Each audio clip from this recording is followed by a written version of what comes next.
৩৬ বছর পর একটা কাপ জিতে এখন আমরা আন্ডারগ্রাউন্ডের বাস পাখি। কথায় আছে, ফকের একটু টাকার মুখ দেখলে মাটিতে পা পড়ে না। তেমন একটা দল আছে আর্জেন্টিনা। 2022 বিশ্বকাপ জেতার পর এমন ভাব ধরছে মনে হয় ফুটবলের জন্মটাই বুঝি 2022 সাল থেকে হয়েছে। এখন তারা অন্য কোনো দলকে দলই মনে করে না।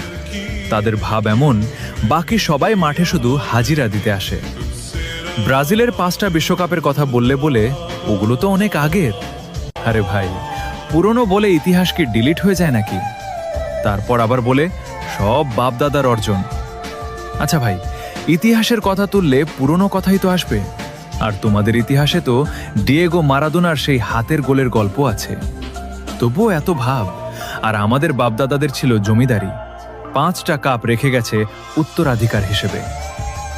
If you don't mind, Argentina সাপোর্টাররা কি আবার